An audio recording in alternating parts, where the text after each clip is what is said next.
Então agora está confirmado mais uma vez, depois das altas que a gente já tinha visto da Selic, chegando a 11,25%. O Banco Central acabou de subir 1% a taxa Selic, fazendo ela ficar em 12,25% atualmente. Mas a pergunta que fica é, como é que essa mudança afeta teus investimentos? Será que está na hora de vender tudo em renda variável e partir para o Tesouro Selic, que vai pagar mais a partir de agora? Como isso vai afetar a tua carteira? É isso que eu e o meu sócio e fundador do Clube do Valor, Ramiro Gomes Ferreira, vamos te contar nesse vídeo. Fica comigo até o final. Bom, primeira coisa é colocar todo mundo na mesma página. Aqui eu vou te explicar o que é a taxa Selic e por que ela está subindo. E sem mais delongas, a taxa Selic é a taxa básica de juros da economia. O que quer dizer que várias outras taxas de juros derivam da taxa Selic. Quando você vê lá na sua corretora um título de renda fixa prometendo pagar 115% do CDI, saiba, o CDI é influenciado pela taxa Selic. Quando você quer pegar um crédito, saiba, o preço do crédito é influenciado pela taxa Selic, ou seja, ela é a mãe da taxa de juros no Brasil, ela é a taxa básica de juros, como muitos chamam. E ela tem uma relação direta com a inflação. É porque ela aumenta o custo de captação para os bancos, ou seja, aumentam os juros dos financiamentos, empréstimos, que desestimula o consumo e favorece a queda da inflação. E ela acaba sendo um remédio para a inflação, que é claro que tem um efeito colateral, que é o de desincentivar a economia. Até porque as pessoas que têm dinheiro sobrando, elas começam a se perguntar cada vez mais, né? O que eu faço com meu dinheiro? Eu construo uma fábrica nova para minha empresa, eu invisto para gerar empregos, correndo um baita risco trabalhista, risco fiscal, risco de não dar certo, ou deixo dinheiro paradinho no banco rendendo 100% da taxa Selic, que agora está mais alta. Então é isso que ela é, tá? Um remédio com efeito colateral que acaba fazendo parte de todo um ciclo econômico que a gente está vivendo. Né? A gente está vendo um governo muito gastando muito mais que arrecada e mesmo batendo recorde de arrecadação. E por esse governo não está dando nenhum sinal forte, contundente de controle fiscal, tem muito dinheiro saindo do Brasil. O real é uma das piores moedas do mundo frente ao dólar. Dólar mais caro, ele aumenta a inflação. Com a inflação mais alta, os preços sobem. E com os preços subindo, o Banco Central ele tende a aumentar a taxa Selic para deixar mais caro pegar dinheiro emprestado e com isso fazer as pessoas gastarem menos, compensar, né, a gastança do governo e reduzir a demanda por produtos, que faz com que os preços parem de subir, que faz com que a inflação fique controlada. Enfim, a taxa Selic é cíclica. Então você pode ver, né, que a gente chegou a ter uma taxa Selic em 14,25% ao ano, até meados de 16, ela caiu primeiro até 6,5%, depois caiu até 2%, aí subiu até 13,75%, teve um novo ciclo de queda antes de começar esse ciclo atual de alta. Um ciclo que, inclusive, não era previsto no início desse ano de 2024. Tá? Se você abrir ali o Boletim Focus, que é um boletim que sai toda segunda-feira e mostra a expectativa do mercado para PIB, para inflação, para taxa Selic, você pode ver que o mercado esperava a taxa Selic fechando em 9% no final de 2024. Um número bem diferente da realidade que a gente está vendo agora. E aí, antes de explicar o que muda para renda fixa, para fundos imobiliários e para ações, eu quero te fazer uma pergunta. Para você, como é que isso afeta a sua carteira de investimentos? Nos próximos minutos eu vou te mostrar uma resposta geral sobre como é que ela tende a afetar carteiras de investimentos e sobre como um investidor que siga uma estratégia similar à que a gente segue no Clube do Valor deve se comportar. Agora, se você quiser saber, se você quiser descobrir exatamente o que fazer na sua carteira de investimento, é necessário, claro, que a gente esteja olhando diretamente para a tua carteira e compare ela com o teu nível de tolerância ao risco, teus objetivos de retorno, teus planos de vida, tua experiência como investidor, coisas que só são possíveis da gente fazer conversando. E se é um desejo seu conversar com o especialista aqui do Clube do Valor para entender todos esses pontos, ver como é que você está investindo, analisar a tua carteira e te sugerir uma carteira nova de investimentos, queria te informar que a gente está com vagas abertas aqui nesse final de ano para sessões gratuitas de consultoria de investimentos e você pode tentar conseguir uma dessas vagas, que são gratuitas, elas acabam sendo bem disputadas, apontando o seu celular, a câmera dele, para o QR Code que está na tela agora ou apertando aqui no primeiro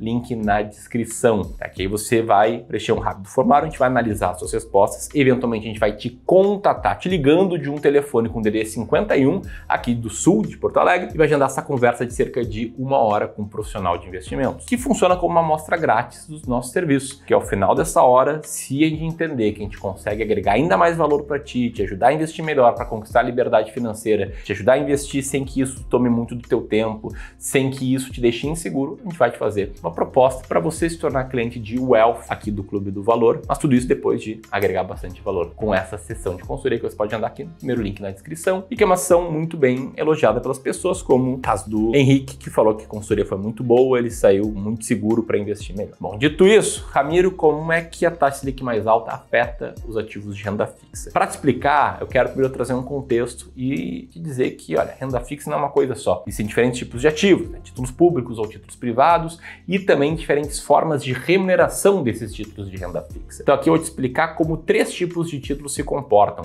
Os títulos pós-fixados, os pré-fixados e os híbridos. Bom, para contexto, eu quero começar com os títulos pós-fixados. São títulos como o Tesouro Selic, né, o título de Tesouro Direto, que rende a taxa Selic mais uma pequena taxa de juros. Mas é tipo Selic mais 0,0%, basicamente. Bom, esses títulos aqui, os pós-fixados, eles vão passar a render mais. A partir de quando, Ramiro? A partir de amanhã. Por quê? Porque eles são atrelados à taxa Selic. Se a taxa Selic aumentou, aumentou a remuneração deles. O mesmo vale para aqueles títulos da corretora, como os CDBs, que rendem 110, 115, 120% do CDI. Como o CDI acaba sendo igual à taxa Selic atualmente, taxa Selic mais alta é CDI mais alto, é rentabilidade maior para esses ativos. Ah, Ramiro, esses são os melhores ativos então? Eles estão rendendo ainda mais? Passaram dos 12%? É isso? Não necessariamente, né? Acabei de explicar que a taxa Selic aumenta em virtude da inflação. Então, na média, quanto maior está a inflação, mais rende esse ativo. E na média, o que interessa para você, investidor, é quanto sua carteira rende acima da inflação. Então, se a gente pegar aqui, tá uma carteira que seja 100% do CDI nos últimos 10 anos, né? Tira ali a taxa do Tesouro Direto, tira imposto de renda, ela teria sobrado cerca de 9,11% ao ano, sem tirar a inflação, o que teria sobrado na mão de você, investidor, seria 3% ao ano acima da inflação. Esses ativos aqui, os pós-fixados, eles são muito bons para o curto prazo, para uma reserva de emergência e também para reduzir o risco da sua carteira de investimentos. Afinal, nem tudo é retorno ajustado ao risco e num nível de risco que você consiga aguentar. Dito isso, títulos pré-fixados e híbridos, como, por exemplo, os Tesouro Pré-Fixado ou ainda os Tesouro IPCA+, né, que são híbridos porque tem uma parte pós-fixada que rende IPCA e uma parte pré-fixada que rende uma taxa acima do IPCA. Bom, para você entender como a taxa Selic afeta esses títulos aqui, a primeira coisa que é importante você entender é a relação inversamente proporcional entre preço e taxa desses títulos. Vamos pegar como exemplo o Tesouro IPCA mais 2045. Aqui você pode ver que a sua taxa, ela começou lá em 2017, uma taxa de 5,3, né, IPCA mais 5,3, ela subiu, chegou a 5,8, daí ela despencou ali em 2019, chegou a IPCA mais 2,8 e subiu bastante até aqui, onde está perto de IPCA mais 7. Como você pode ver, teve esse momento aqui em que do final de 2018 até 2020 a taxa caiu bastante, tá? O que aconteceu com o preço? Nesse mesmo período ele subiu bastante. Agora volta aqui para a taxa. Vamos pegar esse momento aqui em que a taxa subiu bastante, de final de 2020 até meados de 23. A taxa saiu ali de 3,3 para 6,4. O que aconteceu com o preço? Caiu de 1.500 por cada título até mais ou menos R$900, caiu tipo 30%. Inclusive o preço hoje desse ativo está bem abaixo de onde ele estava ali em 2019. Por que eu estou te mostrando essa dinâmica da taxa ser inversamente proporcional ao preço? Para te explicar que quanto mais taxa esses títulos prometem, mais cai o seu preço no curto prazo. E não, esses títulos aqui, diferentemente do que muitos pensam, eles não sobem ou caem de acordo com a mudança da taxa Selic. O que acaba guiando o comportamento das taxas desse título e, consequentemente, do preço é a expectativa da Selic no futuro. É o que a gente chama de curva de juros futuro. Só que, é claro, a curva de juros futuro, ela deu uma degringolada em 2024. Né? No início de 2024, o mercado esperava uma queda da taxa Selic, esperava que a taxa Selic fosse acabar o ano ali perto de 10 e seguir caindo, e depois ia gradualmente aumentando. Agora, a linha cinza, o mercado espera mais altas da taxa Selic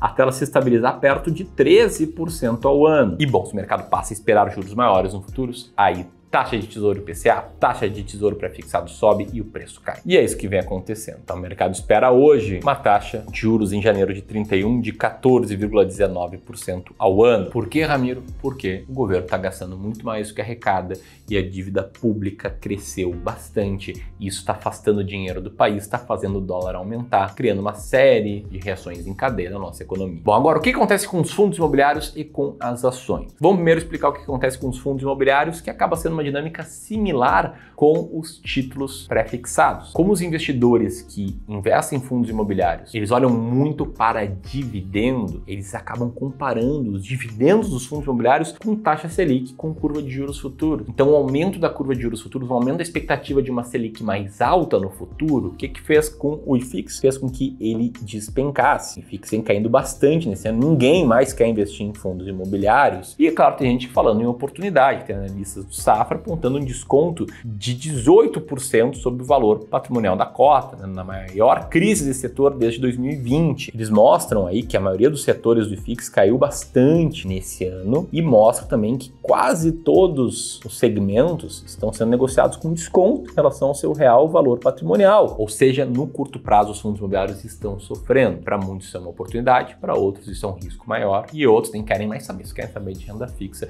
Eu já vou te falar o que a gente está fazendo e por quê, e também como você deve agir. Claro, se você seguir um método parecido com o nosso, eu não quero cravar aqui que a única forma de investir certa é a nossa, mas na média a gente desenhou aqui uma metodologia para evitar seguir a manada, evitar cometer erros comuns de vender na baixa e comprar na alta. Mas antes quero falar sobre como isso afeta os investimentos em ações, né? Uma alta da taxa Selic. Bom, as ações, assim como os títulos pré-fixados de renda fixa e os fundos imobiliários, elas tendem a sofrer um pouco mais quando a expectativa de juros sobe. Um exemplo, tá? Entre 2014 e 2016, a bolsa caiu 27% num período em que a Selic alcançava sua máxima histórica e que a curva de juros futuros crescia bastante. Mesma coisa entre metade de 2021 e início de 2023, a bolsa caiu 16%, enquanto a taxa Selic e a expectativa de juros futuros aumentaram. Geralmente a expectativa de juros futuros sobe antes da Selic subir e cai antes da Selic cair. E aí você pode pensar, poxa, então taxa Selic subindo, curva de juros subindo, tem que vender ações, certo? não é bem assim, porque o que está acontecendo é que a bolsa está de lado. Ela não está subindo muito, ela está caindo. O que os investidores na média fazem com o bolsa caindo? Eles vendem ações. Foi assim no passado. A bolsa subiu bastante em 2006, 2007, investidores colocaram bilhões e bilhões em ações. É o que mostra essa tabela aqui da Ambima. A bolsa despencou em 2008, investidores tiraram bilhões da bolsa. Depois teve anos ruins, ali em 2013, 14, 15, investidores tiraram dinheiro da bolsa. Teve anos bons em 16, 17, 18, 19, investidores passaram a botar muito dinheiro na bolsa. E na média, o investidor compra na alta e vende na baixa. A gente fez um estudo aqui analisando a performance de um fundo do Itaú de ações com a performance do seu investidor médio. E esse fundo aqui, ele rendeu 9,8% ao ano, só que o investidor médio que comprava na alta e vendia na baixa, viu o dinheiro render apenas 0,4% ao ano. Então o que você deve fazer com seus investimentos? Cara, o que você deve fazer é o contrário da manada. Vou te mostrar aqui um exemplo prático. Aqui no Clube do Valor, no final de 2019, todo mundo queria investir em ações. A bolsa estava em alta pelo quarto ano seguido. Naquele ano, como você pode ver, os investidores botaram 88 bilhões de reais em fundos de ações, só que no final daquele ano, início de 2020, a gente estava vendendo ações. Vendeu em novembro de 19, em dezembro de 19, em janeiro de 20, quando nem todo mundo queria vender. Aí o mercado despencou e em março e abril de 2020 ninguém queria comprar ações. O que a gente fez? Em março de 2020 a gente vendeu muito renda fixa e compramos 11 milhões e meio em ações e fundos imobiliários. Agora, por que a gente fez isso? Porque a gente tem uma bola de cristal? Não, porque a gente segue uma estratégia chamado Sistema de Alocação Estratégica. O que significa? Que cada cliente nosso aqui, depois que a gente conhece eles, numa conversa gratuita, com uma consultoria gratuita que você pode agendar, está no primeiro link na descrição, a gente desenha uma carteira ideal para o perfil dele, para os objetivos que ele tem. Vamos supor que essa carteira seja uma carteira com 20% de ações brasileiras, norte-americanas e fundos imobiliários, 20% também de renda fixa atrelada à inflação, 10% de renda fixa pós e renda fixa pré. Depois disso, a gente faz o rebalanceamento, que é olhar para o alvo como é que essa carteira deveria estar, olhar para como ela está e com novos aportes, ou vendendo aqueles ativos que estão com peso maior do que o alvo, comprar ativos que estão com peso abaixo do alvo. É a estratégia que a gente segue há anos e tem resultados como esse aqui, de um cliente já viu sua carteira render quase 130%, bem acima do IPCA ou do CDI, e que tem uma carteira bem desenhada, ele tem um alvo a ser perseguido, a gente olha para a carteira dele atual e ajusta para ela voltar ao alvo. Então, nesse caso aqui, a gente está comprando um pouco de fundos imobiliários, comprando um pouco de renda fixa inflação, vendendo um pouco de ações norte-americanas. Tudo isso sem tentar prever o futuro, até porque a gente acredita que quando a gente tenta prever o futuro, a gente coloca os nossos vieses comportamentais, a gente coloca a nossa emoção na conta. E isso é comprovado por vários estudos como esse aqui, que dizem que os analistas, na média, são muito otimistas em prever o que vai acontecer com a determinada ação no futuro. E essa é a forma de você saber sempre o que fazer, o que comprar e o que vender. Em meio a um ciclo de alta da Selic, não existe muito segredo. Você tem que continuar aportando dinheiro todos os meses, ter uma alocação de ativos desenhada, seguir o processo de rebalanceamento e agir com a lógica e não com as emoções. Assim você vai conseguir preservar e multiplicar seu patrimônio no longo prazo. Agora, existem duas formas de você investir assim. A primeira é conversando conosco, tendo uma sessão gratuita de consultoria, como eu falei, primeiro link na descrição. E a segunda é aprendendo comigo. Eu vou fazer um evento de 2 dias, nos dias 7 e 8 de janeiro. Não é aqueles eventos que eu vou te vender um curso no final, não vai ter venda de curso nenhum no final, em que eu vou revelar quais são as 3 alterações que o investidor médio deve fazer na sua carteira para investir seguindo essa exata estratégia, o sistema de alocação estratégica. Pode participar de forma gratuita, te garanto que vai ter muito conteúdo lá, apertando aqui nesse botão e se registrando na página que vai abrir. Mas se você quiser aqui seguir me acompanhando no YouTube, aperta aqui para assistir este outro vídeo. Era isso, um grande abraço e até mais.